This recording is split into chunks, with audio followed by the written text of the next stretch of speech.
அனைவருக்கும் வணக்கங்க. இன்றைக்கி நம்ம இந்த வீடியோவில் எதை பற்றி பார்க்க போகிறோம் அப்படின்னு பார்த்தீங்கன்னா, நிறைய பேர்த்த நம்ம வாக்கிங் போக சொன்னோம்னா அவங்க சொல்கிற மிக முக்கியமான காரணம், டாக்டர் எனக்கு வந்து மூட்டு தேய்மானம் இருக்குது, நான் வாக்கிங் போனால் மூட்டு தேய்மானம் ஜாஸ்தி ஆகிடும்னு சொல்கிறாங்க, அதனால் நான் வாக்கிங் போகிறது தவிர்க்கிறேன் அப்படின்னு. இன்னும் ஒரு சிலர் என்னென்னா, டாக்டர் எனக்கு மூட்டெல்லாம் நல்லா தான் இருக்குது, ஆனால் நிறைய நடந்தால் மூட்டு தேஞ்சிரும்னு சொல்கிறாங்க, அதனால் நான் நடக்கிறத குறைச்சிட்டேன் அப்படின்னு சொல்கிறதும் கேள்விப்பட்டிருக்கோம். ஸோ உண்மையிலேயுமே வந்து இந்த மூட்டு தேய்மானத்துக்கும் நடைப்பயிற்சிக்கும் எந்த மாதிரி சம்பந்தங்கள் இருக்குது, எந்த மாதிரி சூழ்நிலையில் வந்து அது தவிர்க்கணும், இல்லை வந்து அதை நம்ம தொடர்ந்து கடைப்பிடிக்கலாமா அப்படிங்கிற பற்றின ஒரு தெளிவான விளக்கம் வந்து இந்த வீடியோவில் நம்ம கொடுக்க முயற்சி பண்ணலாம். ஸோ முதல்ல வந்து இந்த மூட்டு தேய்மானம், ஆஸ்டியோ ஆர்த்ரைட்டிஸ், முழங்கால் மூட்டு தேய்மானம் அப்படிங்கிறது வந்து கிட்டத்தட்ட ஜென்ரலாக ஒரு மக்கள் தொகையில் பார்த்திங்கன்னா ஒரு 30-40% பேர்த்துக்கு இருக்கிற ஒரு பிரச்சனை தான். இதுவே வந்து 60 வயதை தாண்டும் பொழுது 60-80% பேர்த்துக்கு வந்து இந்த முழங்கால் மூட்டு தேய்மானம் அப்படிங்கிறது இருக்கும். அப்போ இவங்க எல்லாருமே வாக்கிங் போகக்கூடாதா, இந்த கேள்வி நம்ம மனசில் எழும். ஸோ இதுக்கு ஒரு புரிதல் கொடுக்கறதுக்காண்டி இந்த முழங்கால் மூட்டை பற்றின அதோட ப்ராப்ளம் எப்படி வருதுங்கிறத பற்றின ஒரு சின்ன விளக்கம் கொடுத்துடலாம். இப்போ வந்து இந்த இமேஜ் பார்த்தீங்கன்னா உங்களுக்கு புரியும். அதாவது தொடை பகுதியிலேருந்து வர எலும்பும் அதுக்கு கால்லேருந்து வர எலும்பும் ரெண்டும் வந்து ஜாயின் ஆகிற இடத்துல தான் நீ ஜாயிண்ட்டுன்னு சொல்கிறோம். ஸோ இந்த ஜாயிண்ட்டோட ஸ்ட்ரக்சர் பார்த்திங்க அப்படின்னா பொதுவாக வந்து நமக்கு வந்து எலும்புகள் வந்து நேரடியாக தொடாமல் இருக்கிறதுக்காண்டி கார்டிலேஜ்னு சொல்லிட்டு ஒரு பகுதி இருக்குது. கார்டிலேஜ் அப்படின்னா பொதுவாக ஒரு தின் மெம்பரின் மாதிரி இருக்கிறது தான் கார்டிலேஜ்னு சொல்லுவோம், ஜவ்வுன்னு சொல்லுவோம். அந்த ஜவ்வே வந்து கொஞ்சம் திக்காக வந்து மெம்பரேன் அதாவது வந்து 4-5 லேயராக ஒரு குஷன் மாதிரி கொடுக்கறதுக்காண்டி இருக்கிறது தான் வந்து கார்டிலேஜ். ஸோ இந்த எலும்புலையும் ஒரு கார்டிலேஜ் சுற்றி இருக்கும், அந்த எலும்புலையும் ஒரு கார்டிலேஜ் சுற்றி இருக்கும். அதுக்கு நடுவில் சைனோவியல் ஃப்ளூயிட்னு சொல்லுவோம், ஒரு நீர். அந்த நீர் வந்து என்னென்னா ஒரு ஃப்ரிக்ஷன், அதை ரெண்டும் உரசாமல் இருக்கிறதுக்காண்டி ஒரு ஃப்ரிக்ஷன் எஃபெக்ட்டுக்காண்டி அது வந்து கொடுத்துருக்குறாங்க. இது எல்லாம் சேர்ந்த ஒரு காம்ப்ளெக்ஸான விஷயந்தான் இந்த நீ ஜாயிண்ட். இதுக்கு வெளியில் பார்த்தீங்க அப்படின்னா தசைகள். ஸோ எலும்புகளுக்கு வெளியில் வந்து தசைகள், இது எல்லாம் சேர்ந்தது தான் இந்த நீ ஜாயிண்ட். இதுதான் நம்ம ஸ்ட்ரக்சரை வந்து ஹோல்ட் பண்ணுது. ஸோ நம்ம நடக்கையில் அந்த உராய்வு ஏற்படாமல் தடுக்கிறதுக்காண்டி அந்த கார்டிலேஜும் அந்த சைனோவியல் ஃப்ளூயிட்னு சொல்லக்கூடிய இதுவும் இருக்குது.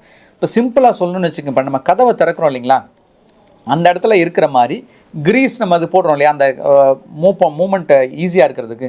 ஸோ அந்த மாதிரி இருக்கிறது தான் அந்த சைனோவல் ஃப்ளூயிட்னு சொல்லுவோம். பொதுவாக ரொம்ப நாள் இந்த கதவை வந்து நம்ம திறக்காமல் வச்சுருந்தோம்னு வச்சுங்க, அது அப்படி இரிக்கும், திறக்கிறதுக்கு கொஞ்சம் சிரமப்படும். அதே போல் தான் இந்த ஜாயிண்ட் ஸ்பேசஸ் நம்ம அதிகமாக யூஸ் பண்ணாமல் இருக்கும் பொழுது, பயன்படுத்தாமல் இருக்கும் பொழுது அதெல்லாம் வந்து இரிக்கும், அந்த சைனோவியல் ஃப்ளூயிட் வந்து இரிக்கும். இல்லைனா வந்து ஏதோ ஒரு இன்ஃபெக்ஷனோ இல்லை வந்து வேறு ஏதாவது ஒரு இன்ஃப்ளமேஷன் நடக்கும் பொழுது அந்த சைனோவியல் ஃப்ளூயிட் இருக்கிறதுக்குரிய வாய்ப்பு இருக்குது. அதனால தான் மூட்டு வந்து பிடிச்சிக்குது. அதனால இந்த ரொமட்டாய்டு ஆர்த்ரைட்டிஸ்னு ஜாயிண்ட் சம்மந்தமான பிரச்சனைகள்லாம் காலையில் எழுந்திரிச்சுனே மூட்டு பிடிச்சிக்குது, எந்திரிச்சு நடக்கிறது கஷ்டமாக இருக்குது, அப்புறம் கொஞ்சம் கொஞ்சமாக நடக்க ரிலீஸ் ஆகுதுன்னு சொல்கிறாங்க இல்லைங்களா, இதெல்லாம் இதனால் வருது. ஸோ இது பாதிப்பு ஏற்படுறது எங்கன்னா அந்த கார்டிலேஜ் தேய்மானமாக, ஜவ்வு தேய்மானமாகுது, அந்த சைனோவியல் ஃப்ளூயிட் குறையிறது. இதெல்லாம் சேர்ந்து தான் என்ன பண்ணுது, நமக்கு வந்து இந்த மூட்டு தேய்மானம் அப்படிங்கிறது உண்டாகுது. இது வயதாகும் பொழுது இயற்கையாகவே ஏற்படுற ஒரு பாதிப்பு தான், வியர் அண்ட் டியர்னு சொல்கிறோம். இப்போ ரப்பர் புஷ் இருக்குது, நமக்கு வந்து யூஸ் பண்ண அதில் தேய்மானம் வருது இல்லையா, அதே போல் தான். அதனால தான் 50-60 வயசுக்கு மேலே 70% 80% பேர்த்துக்கு இந்த பிரச்சனை உண்டாகுது.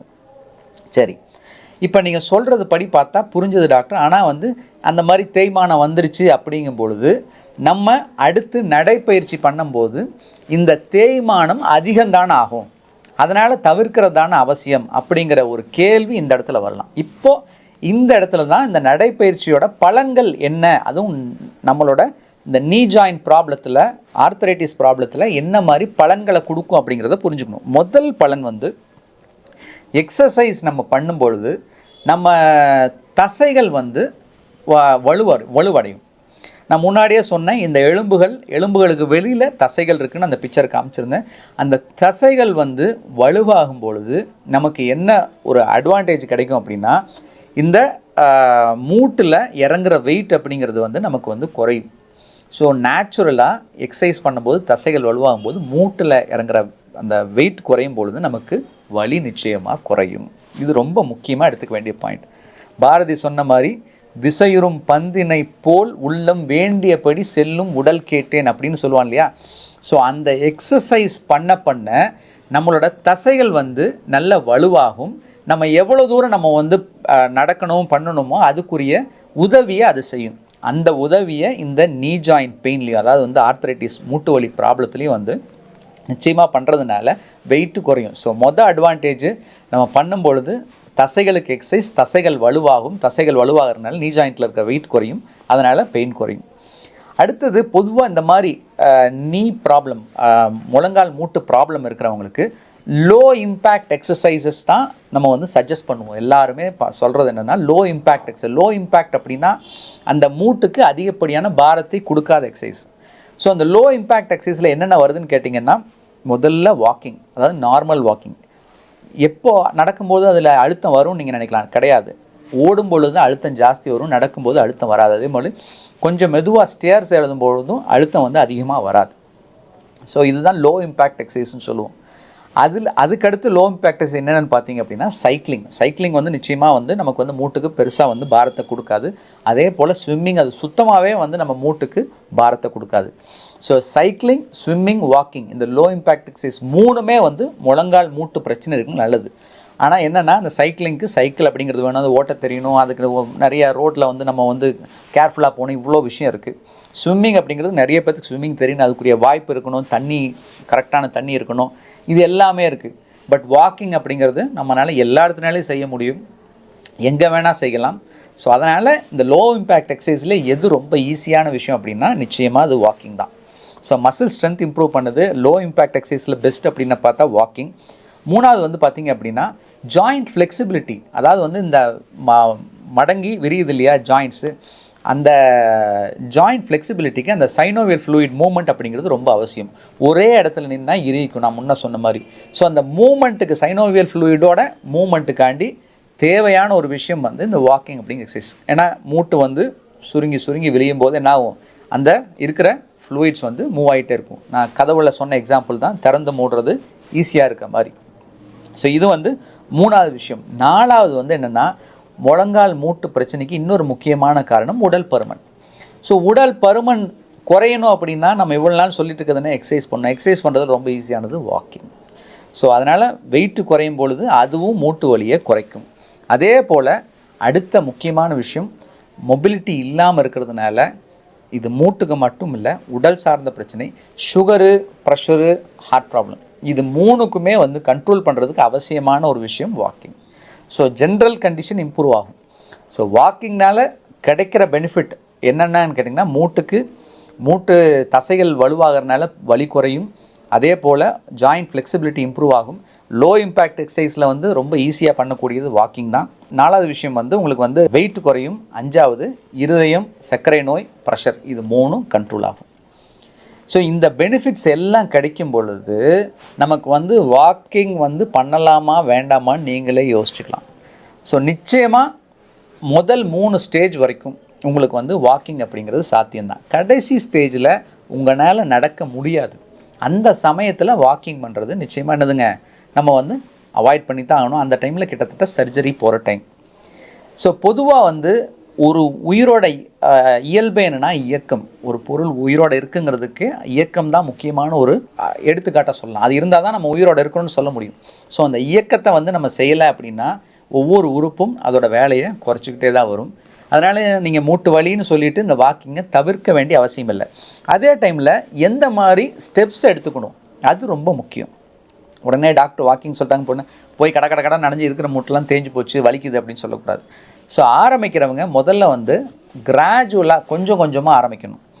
ஒரு 10 நிமிஷம், அப்புறம் கொஞ்ச நாள், ஒரு 4-5 நாள் கழித்து ஒரு 15 நிமிஷம், அப்புறம் ஒரு 20 நிமிஷம், இப்படி அரை மணி நேரம் வரைக்கும் நமக்கு வந்து கொஞ்சமாக ஸ்ட்ரெச் பண்ணி கொண்டு போகலாம். ஸோ ஆரம்பிக்கிறது ரொம்ப கிராஜுவலாக ஆரம்பிக்கணும். ரெண்டாவது ரொம்ப முக்கியமான விஷயம், சரியான காலணிகள் நீங்கள் யூஸ் பண்ணணும். வாக்கிங் ஷூஸ் நிச்சயமாக போட்டுட்டு தான் நடக்கணும் முட்டு ப்ராப்ளம் இருக்கிறவங்க.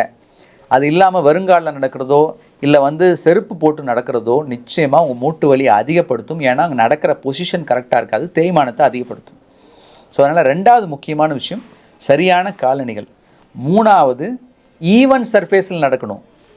குழியும் குண்டுமாக இருக்கிற இடத்துல போய் நடந்துடக்கூடாது. முட்டு வலி இருக்கிறவங்க நிச்சயமாக குழியும் குண்டுமாக இருக்கிற இடத்துல நடந்தீங்க அப்படின்னா அது மூட்டு பிரச்சனையை அதிகப்படுத்தும். ஸோ அதனால் எங்கே வாக்கிங் ட்ராக் இருக்கோ அந்த மாதிரி ஈவன் சர்ஃபேஸஸில் நடக்கிறது தான் வந்து ரொம்ப அவசியமான ஒரு விஷயம். அடுத்து 4வது விஷயம் வந்து ஸ்ட்ரெச்சிங் எக்ஸசைஸ் அப்படிங்கிறது ரொம்ப முக்கியம். அதாவது வாக்கிங் ஆரம்பிக்கிறதுக்கு முன்னாடியும் முடிச்சதுக்கு பிறகும் கால் தசைகளுக்கு செய்ய வேண்டிய பயிற்சியை நிச்சயமாக செய்யணும். இந்த பயிற்சி என்ன அப்படின்னு கேட்டிங்கன்னா ரொம்ப கஷ்டப்பட வேண்டியதில்லை. நீங்கள் வந்து யூடியூப்பில் போட்டிங்கன்னா நிறைய பேர் இந்த பயிற்சியை பற்றி சொல்லியிருக்காங்க. இந்த மாதிரி வாக்கிங்க்கு முன்னாடியும் பின்னாடியும் தசைகளை கால் தசைகளை தயார்படுத்துவதற்கும் அதை கூல் டவுன் பண்ணுறதுக்கும் எந்த மாதிரி பயிற்சிகள் அப்படின்னு போட்டிங்க அப்படின்னா warm up warm down exercises before and after வாக்கிங்னு போட்டிங்கன்னா நிச்சயமாக நிறைய வீடியோஸ் வரும். அதை பார்த்து நீங்களே ஃபாலோ பண்ணிக்கலாம். புரிஞ்சுதுங்களா? ஸோ அதனால் 4வது விஷயம் வந்து கண்டிப்பாக வந்து என்னதுங்க, warm up warm down exercise அவசியம். அடுத்து 5வது விஷயம், ரொம்ப கஷ்டமாக இருக்கவங்களுக்கு, நமக்கு வந்து வலி ஜாஸ்தியாக இருக்கிறவங்க, நடக்க முடியாதவங்களுக்கு கண்டிப்பாக ஒரு சப்போர்ட் வச்சுக்கிறது நல்லது. ஊன்றுகோல். நிறைய பேர் இந்த நீ ப்ராப்ளம் இருக்கவங்க இல்லை ஏஜ் ஆனவங்களே இருந்தால் கூட முடியாதவங்க என்னமோ அந்த குச்சி வச்சு நடக்கிறத வந்து ஏதோ ஒரு பெரிய கௌரவ குறைச்சலாக நினைக்கிறாங்க. அது வந்து ரொம்ப ரொம்ப ஒரு தவறான விஷயம். ஊன்றுகோல் அப்படிங்கிறது ஒற்றை காலில் தன்னம்பிக்கையை உயர்த்தி நிற்கக்கூடிய ஒரு கருவி. அதை நல்லா புரிஞ்சுக்குங்க. அதோட ஒத்த காலில் நம்மளை எந்திரிச்சு நிற்க வைக்குது. இல்லைன்னா நம்ம இன்னொருத்தரோட சப்போர்ட்டை நாடி இருக்க வேண்டியிருக்கும். ஸோ இன்னொருத்தரோட சப்போர்ட்டை நாடி நம்ம இருக்கிறத விட ஒரு ஊன்றுகோலை நம்பி இருக்கிறது பெரிய விஷயம் கிடையாது. ஸோ அதனால் வந்து ரொம்ப நீ ப்ராப்ளம் இருக்குது, ஏஜ் ஆனவங்கன்னா தயவு செஞ்சு வாக்கிங் போகும்போது வெக்கப்படாமல் ஒரு குச்சியை வச்சுக்கோங்க. இதனால் என்ன பெனிஃபிட்னா, உங்களுக்கு நீரில் கொடுக்குற வெயிட், அவங்க முட்டுக்கு போகிற வெயிட்டு வந்து அது வந்து கொஞ்சம் வாங்கிக்கும். அப்போது முட்டில் வர தேய்மானம் அப்படிங்கிறது நிச்சயமாக வந்து குறையும். ஸோ இதெல்லாம் சின்ன சின்ன விஷயங்கள் தான். இந்த சின்ன சின்ன விஷயங்களை வந்து நம்ம எடுத்துக்கிட்டோம்னா பெரும்பாலும் பெரிய பிரச்சனைகளை தவிர்க்க முடியும். அடுத்து கடைசியாக ரொம்ப ரொம்ப முக்கியமான விஷயம், இந்த மாதிரி நீ ப்ராப்ளம் இருக்கிறவங்களுக்கு தொடர்ச்சியாக நடக்கிறத விட கொஞ்சம் கொஞ்சமாக, அதாவது வந்து ஒரு அரை மணி நேரம் 3/4 மணி நேரம் ஒரே ஸ்ட்ரெச்சாக நடக்காமல், அவங்க வந்து இப்போ வாக்கிங் ட்ராக்கில் வந்து இது போட்டிருக்காங்க அப்படின்னா ஒரு 15 மினிட்ஸ் நடக்கிறது, ஒரு 10 மினிட்ஸ் உட்கார்றது, அப்புறம் ஒரு 15 மினிட்ஸ் நடக்கிறது, அப்புறம் ஒரு 10 மினிட்ஸ் உட்கார்றது, அப்புறம் ஒரு 15, இப்படி பண்ணும்பொழுது அந்த 3/4 மணி நேரம் அவங்களுக்கு நடந்தால் கூட முட்டில் வந்து ப்ராப்ளம்ஸ் வருது. ஆராய்ச்சி பூர்வமாக வந்து நிரூபிச்சிருக்காங்க. ஸோ அதனால் வந்து தொடர்ச்சியாக 45 நிமிஷம் நடக்கிறதுக்கு பதிலாக நீங்கள் வந்து 15 நிமிஷமாக வந்து நீங்கள் வந்து ஸ்ப்ளிட் பண்ணி நிச்சயமாக நடந்தீங்க அப்படின்னா அது ஹெல்த் பெனிஃபிட்டும் கொடுக்கும்.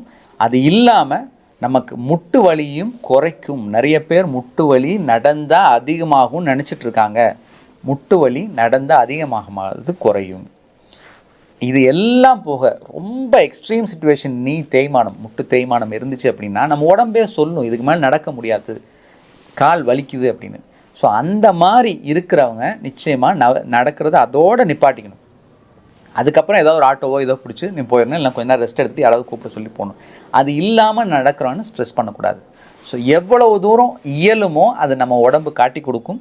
அந்த இயல்ற வரைக்கும் நம்ம வந்து அதை செய்யணும். இயலாமை வரும்பொழுது அதுக்குரிய ஸ்டெப்ஸை நம்ம எடுக்கணும்.